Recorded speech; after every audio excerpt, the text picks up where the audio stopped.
मानवीयता ही सबसे बड़ा धर्म है और इस धर्म का यथाशक्ति निर्वाह करने वाले ही सच्चे मानव कहलाने के अधिकारी होते हैं। जी हाँ दोस्तों, आज की हमारी कहानी मानवीयता से बढ़कर कोई धर्म नहीं, इसी भावना पर आधारित है। दोस्तों, इससे पहले कि आप सभी इस नैतिक कहानी में खो जाएं, आप सभी से विनम्रता पूर्वक निवेदन है कि आप सभी कहानियों का ढाबा चैनल को सब्सक्राइब करें, वीडियो को लाइक करें। तो चलिए बिना समय को गवाए इस कहानी को शुरू करते हैं। दोस्तों, एक राजा अत्यधिक धार्मिक प्रवृत्ति का था। उसके महल के सामने उपवन में प्रतिदिन शाम को धर्म सभाओं का आयोजन होता था, जिसमें दूर दूर से संत महात्मा आकर धार्मिक विषयों पर प्रवचन दिया करते थे। राजा नित्य ही ये प्रवचन सुनता और राज्य की जनता के लिए भी यह स्पष्ट आदेश था कि वह भी धर्म सभाओं में आकर प्रवचन सुनने के लिए अवश्य उपस्थित हो।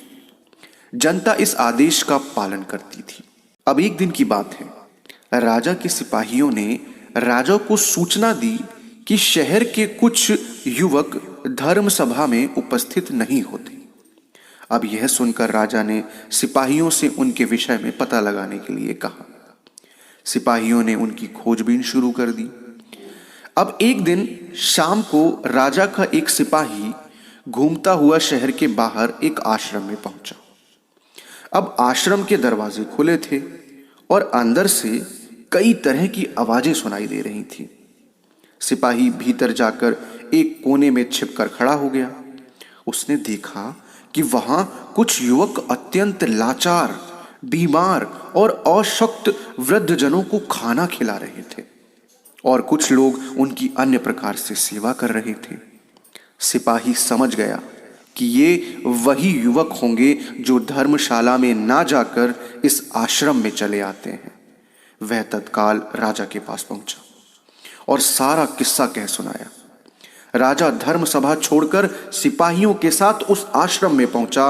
वहां रह रहे उन वृद्ध जनों की दीन दशा को देखकर राजा स्तब्ध रह गया। वह नहीं जानता था कि उसके राज्य में इतने बेसहारा व लाचार वृद्ध ऐसी शोचनीय दशा में जीवन व्यतीत कर रहे हैं। ऐसे लोगों की सेवा करने वाले युवकों की राजा ने पीठ थपथपाई। उसे एहसास हुआ कि कोरे धार्मिक प्रवचन सुनाना ही धर्म कर्म नहीं है।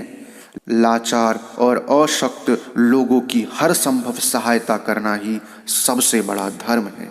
उस दिन से राजा ने धर्म सभाएं बंद कर दी और उसके स्थान पर भूखों के लिए लंगर, बीमारों के लिए अस्पताल और बेघर बार वृद्धों के लिए आवास गृह का संचालन राज्य की ओर से किया जाने लगा।